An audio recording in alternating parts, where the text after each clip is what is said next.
All right, welcome back to the Onebar Lupagus Show. I'm Onebar with Lupagus, and it is that time of the week. His mailbag time. It is male hairy bag time. I thought you were going to say I was menstruating. Well, that's a personal question. I'd never ask you that. Thank you. Appreciate that. I am not doing that right now. Oh, hold on a minute. What's that? What is in that tube? Very close to 2,500 subscribers. When we get there, we got a little giveaway happening. Jimmy Klein saucer print, autographed by Jimmy. Holy shit. Pickandshovelware.com. Check them out. It's on there. We scored one, so we're going to give one of these bad boys away when we hit 2,500. You have to comment and do the hashtag sauce. Wow.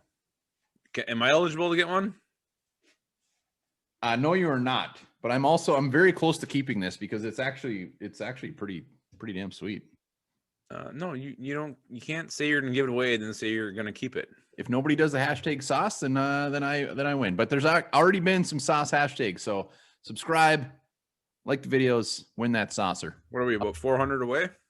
Yeah, win the sauce and then unsubscribe. Easy as that. No, don't unsubscribe. Giving them tricks. All right, let's do this. Let's get into this mailbag. We got about 6 questions in the mailbag. You ready? Hell yeah, I'm ready. I'm born ready. All right, ready to go. First off, Viking Jerome commented without a question. He just said, "Do a video on the top 5 quarterbacks in the draft class." You're damn right. We're gonna do one of those. So, yeah. Question answered. Yeah, we're gonna get into positions. I mean, absolutely. There's gonna be so much draft talk by the time April rolls around. You guys will be sick of us. All right. Well, LS Gregor, one of the two. He actually threw a couple of questions in. He's wondering, are there any day 3 quarterbacks in the draft you see the Vikings would draft as a project future replacement? It says, it seems as after the top 3, there's a lot of question marks at the quarterback position, which is very, very valid. Yeah, I got to be honest. I have not delved into later picks yet on my draft. I've been focusing on the first round, focusing on pick 14 lately. I will get into that. I can answer this much better in a couple of months. But one thing I do want to say, I was very high on Tyler Huntley last year, and I saw him get in that Ravens playoff game, and he's exactly what I wanted on this team, the mobile quarterback, make shit happen, scramble around.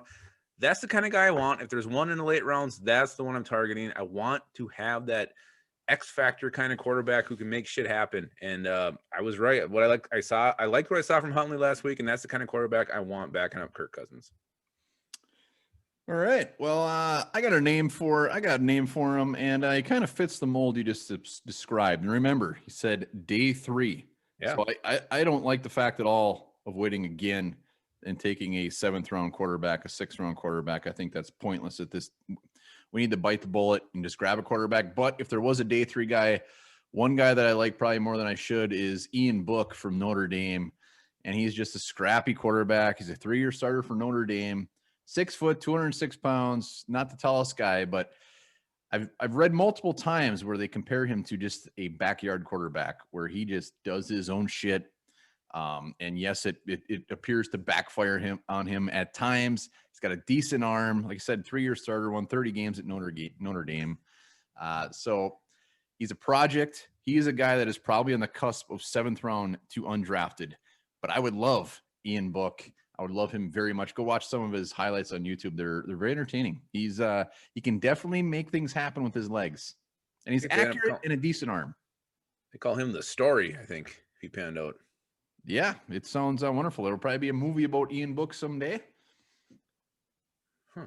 And it will end with the Vikings championship. Well, a couple of things there you said I think are really true. I don't want to wait and get our quarterback. I want, if we're going to take one, it's got to be early. But again, with where Mike Zimmer are, Rick Spielman are, I really, as much as I want it to happen, I just don't think there's going to be a quarterback taken early in this year. Early being, I'm talking rounds 1 through 3, even 4. Absolutely. And a guy like Book, not just Book, but a guy like him would be kind of a breath of fresh air. We got the Kirk Cousins, although he showed he was very mobile this year. We drafted a guy like Nate Stanley, who's definitely not mobile. It's just we're kind of stuck with these old statue types, heavy fellers back there. All right, next up is Raymond Hoagland, and he made it very clear that it is Hoagland, as in hoagie. He said Mike Remmers once played in Minnesota. He's looking pretty good with the Chiefs. And he's played pretty damn good. I guess he's wondering why we let him go. Well, we let him go because he was horseshit. Where is he playing for the Chiefs right now? Is he playing guard or tackle? That's what He's playing right tackle, and he's had a pretty damn good year. Yeah, didn't we try him inside a guard, but was not a fit for Mike Remmers. He struggled mightily. He was horrible. Actually, going back and thinking about it now, yeah, he probably would have been better than Dakota Dozier and Drew Samia. So a little bit of the love that was lost, but we all wanted him out of town. He struggled. He didn't fit in with the scheme. He didn't fit in with the system. He was not good when he was here. Hey, good for Mike Remmers that he's panning out in Kansas City. Let's not forget, he was not good when he was here. Well, I remember he had a good year when he was actually a tackle. Then we dicked around with him, put him at guard, and then it kind of hit the fan. Not very polite for us to do that, but he did have a good year. Looking back at it, we ended up with Brian O'Neill when we bumped him into guard. So I'm fine with it. Why he left, we didn't have anywhere for him to play. And we're playing him at the right spot. He needs to be playing at the right spot. All right. Let's see. Thomas Velaba. He throws a softball here. Favorite Viking of all time. Oh, well, for me, this is pretty easy. It's Randy Moss. He was just a rare player. I mean, he's one of these players. What he did, those bombs, he made games so exciting, so fun to watch. He's what really changed me from a baseball fan, which I was 100% baseball. He turned me into a football fan. He's the reason why I bleed purple from every orifice on my body. And the reason I'm not like 100% diehard doing a Twins channel right now, because of Randy Moss, what he did, that really just turned me. And you don't see a talent like him come along every day. And I know he had his issues, but man, he has some fun clips on the sideline. You see him now as an announcer. I love Randy Moss, everything about him. All right. So mine is Randy Moss too.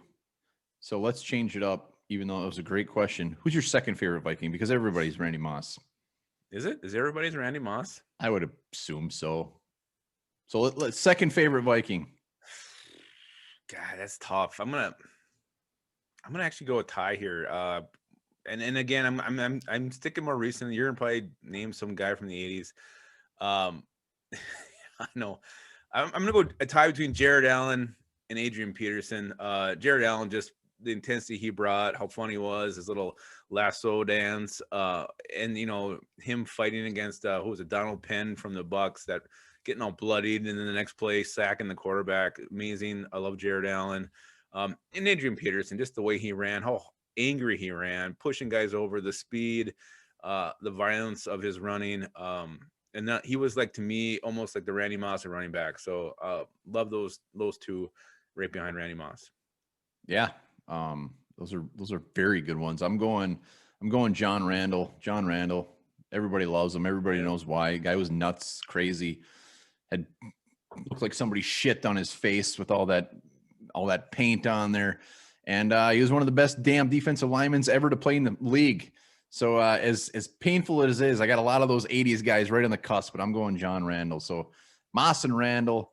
Yeah. Good question. Let's look at the next one. G. Berg. Which former Viking would you like back next year? Oof. I'll go first. You can think. Yeah, no, I got a couple names came to mind right, but go ahead. This one's pretty easy for me. I mean, there's some good former Vikings out there, but I'm thinking ones that will actually be available, and I'm going Mr. Cordero Patterson. I wasn't the biggest fan when he was here just because he didn't live up to that first round.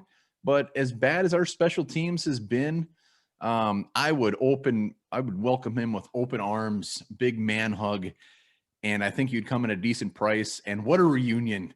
I would love it. And Cordero Patterson is my guy. Well, you got to remember, him and Mike Zimmer did not exactly see eye to eye. We're not very friendly, but especially the time he left. So I that would be, to me, almost the biggest stretch of seeing Everson Griffin come back after what he tweeted the last couple of weeks. I'm going to go with Mackenzie Alexander. Signed a one-year deal in Cincinnati. I don't know how. I mean, he played pretty well, but I don't think he's going to be that expensive. Getting that veteran third corner in here, and he'd probably play the nickel role. That's where he belongs. His ability to blitz off the edge, he was one of the best in the league a couple years ago. And then he could also help the young guys. You know, he's been in Zimmer's system for a couple of years, can get them lined up right, make sure they know what they're doing. I would love to see Mackenzie Alexander come back home. Yeah, that would be good. I think he's still going to have a little bit of a price tag on him. He played pretty good in Cincinnati. We'll see, but he'd be fantastic. T Smith Twitter writes, who from the Vikings practice squad are you most looking forward to seeing next year on the actual roster? Well, I want to cheat and not go practice squad, but since he said practice squad, I'm going to stay in the practice squad. I was going to go with the IR list, but I'm going to go with Kyle Hinton. Again, this guy's raw D2 prospect. You were like, I've never seen you more excited in my life than when you found out that he was active for that last game, than seeing how sad you were when he was not active on game day. Broke my heart. It was tough to watch. But I mean, I'm intrigued by him, his size, his ability to get outside, plug him in one of the guard spots. I don't think he can be much worse than what we've seen. So Kyle Hinton's the guy to me that is very intriguing at the practice squad. Yeah, Kyle Hinton was mine. You stole him. You broke my heart. So I'm going to go elsewhere. I'm going to go with another guy who's just an offensive lineman. And it's just because our offensive line is so horrible. I'd love to see anybody. I'm going to go with Blake Brandel. He was tackle / guard. Nobody's seen him. We can't say he was good or bad. I mean, he was drafted in round 6, so it's not shocking that he was put on the practice squad. I look forward to seeing him in some preseason games. When we drafted him, he was looked at as a guy that's just kind of a utility guy that might not start, but might be a decent depth piece. And I would love a decent depth piece right now. So Blake Brandel's my boy. Kyle Hinton's really my boy, but I stole you, but I wanted to say Kenny Willekes because he's the one I'm really, really excited about. Oh, yeah. All right. Final question. Another one from LS Gregor. Maybe he's a long snapper. Who do you think needs to be in the Ring of Honor that is not? Wow. Great question. I love this question. I'm gonna let you go first on this one. Man, I got two guys that are just Peter to Peter, and I can't decide which one to take. But I'm going with one of the best defensive linemen ever to play for the Minnesota Vikings. I'm going Keith Millard, number 75. I mean, he didn't have the longest career with the Vikings. He had some injuries, but when he was here, unbelievable. 11 sacks as a rookie, 10.5 his next year. He had 18 sacks in 1989 as a defensive tackle. Just absolutely rip shit up. I remember just a young wee lad watching the Vikings, and they're 75, ripping shit up. Him, Joey Browner, those guys, that's what got me into the Vikings. And Keith Millard deserves it. It's not just because I got a man crush on him. He deserves to be in the Ring of Honor. I'm surprised he's not. I actually thought he was. I'm going to go a couple years ago, tight end Jermaine Wiggins. Oh, dear Lord. I'm kidding. No, I'm gonna go with the guy who's, I'm gonna be honest, he's never gonna get there, but I think he should, just because of what he did for our special teams. Chris Walsh. He's like this underrated guy, but I mean, he was one of who's tougher than Chris Walsh? You see this guy fly down the field, make plays on special teams. He'd show up every now and then in offense, make some key catches, and he's playing back in the heyday of the 3 deep era. You gotta love Chris. He's like our own version of what the shit am I can't think of what I'm thinking of. Steve Tasker. You know, just the great special teamers that you are underrated. You imagine if we had Chris Walsh on our special teams, how much better it would have been this year. Again, you don't get love when that's your role, but man, if you're really going to get deep and expand this Ring of Honor, he's a guy who I think every Vikings fan has a special place for in their hearts. Yeah, maybe we can hire him to be our special teams coach. Oh, it's amazing. I just looked him up. He played 11 years in the league, and 9 of them were with the Vikings, and his role was pretty much just special teams. He did have some catches out there, but he was a special teams based, and he looked like a guy that would be really fun to have some beers with. So Chris Walsh, hey, he can be in the Lupagus Ring of Honor. You should start one behind you. I should start one. I will. My second guy was Anthony Carter, and one guy I was surprised that isn't in there yet is Robert Smith. So I bet he's the next one to go in. Yeah, I was thinking AC as well. Yeah, Robert Smith, he'll get in there for sure. Oh, Bob. All right, that's our mailbag. That is our mailbag. Remember, subscribe, Hashtag sauce for a chance to win that beautiful print that we will mail out or maybe even just deliver right to your front door. Oh my God, that would be like a bonus gift. I think we'd be asked to leave immediately. Yeah, well, hope they got some beer for us. All right, so yeah, hashtag sauce and hashtag this. Ants do not have lungs.